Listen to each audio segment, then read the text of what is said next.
காவலர்களுக்கு முன்னாடியே தாக்குறான். இப்ப இந்த இவர் கொஞ்சம் தவறுனா என்னை கொண்டிருப்பாங்கிறாரு. இன்னொன்னு விட்டியில காலையில் நடந்ததா எங்க அவரு காவல்துறை தலைமை காவல்துறை அதிகாரியுடைய இதுக்குதான் போறாரு. ஆமா, இந்த இந்த மா.க. ஸ்டாலின் அவருடைய பிரச்சனைக்கு அருள் சட்டமன்ற உறுப்பினர் புகார் அளிக்க வந்தது. போய் பாப்போம் என்னன்னு போன இடத்துல காவலர்களுக்கு முன்னாடியே தாக்குறான். ஏற்கனவே தம்பி ஆம்ஸ்டாங்குடைய கொலை உங்களுக்கு தெரியும். இப்ப இந்த இவர் கொஞ்சம் தவறுனா என்னை கொண்டிருப்பாங்கிறாரு. இப்ப அண்ணனை வந்து தாக்குறாங்க ஏர்போர்ட் முத்தி.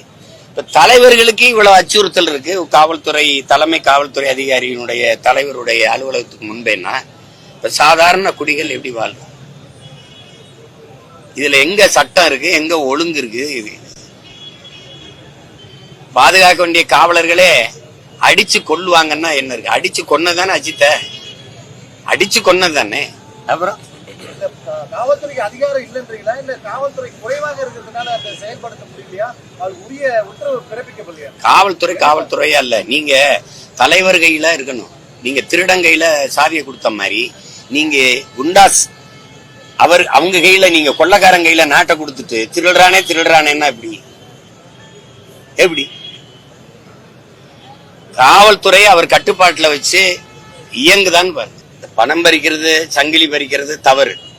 அதுக்கெல்லாம் கடும் சட்டமான குண்டாஸ் பாயுதுன்னா மண்ணை அள்ளி விக்கிறவன் முறைகேடா, மலையை வெட்டி விக்கிறவன் அவனுக்கு என்ன, அந்த திருட்டுக்கு என்ன பேரு? கள்ளத்தனமா சாராயம் காய்ச்சி விக்கிறவன் அவனுக்கெல்லாம் என்ன பேரு? அவனுக்கெல்லாம் என்ன தண்டனை? எதுக்கு குண்டாஸ்னு ஒண்ணு இருக்குல்ல? பேசுறதுக்கெல்லாம் குண்டாஸ் போட்டிருக்காங்க.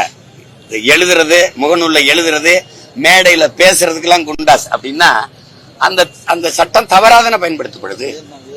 என்னை வந்து எம்எல்ஏ 2 முறை தேசிய பாதுகாப்பு சட்டம் போட்டாங்க. அந்த 2 முறை என்னை பிணையில விடும்போது நீதிபதி சொன்னது, இந்த சட்டம் அவர் மீது தவறாக பயன்படுத்தப்பட்டிருக்குன்னு தான் சொன்னாங்க. ஆனா நான் அதுக்கடையில 6 மாசம் 1 வருஷம் சிறையில இருந்துட்டேன். அப்ப சிறையில நான் முடங்கி என்னை அந்த சிறை தண்டனை படுத்தின அந்த அரசுக்கு என்ன தண்டனை? அது மேல என்ன நடவடிக்கை? சட்டத்தை தவறா பயன்படுத்திருச்சுன்னு சொல்றீங்களா? அப்ப அந்த அரசு மேல என்ன நடவடிக்கை இருந்திருக்கு? என்னுடைய வாழ்நாள், அந்த வாழ்நாள் இழப்பு, வருவாய் இழப்பு, அதெல்லாம் எங்க போய் சொல்றது?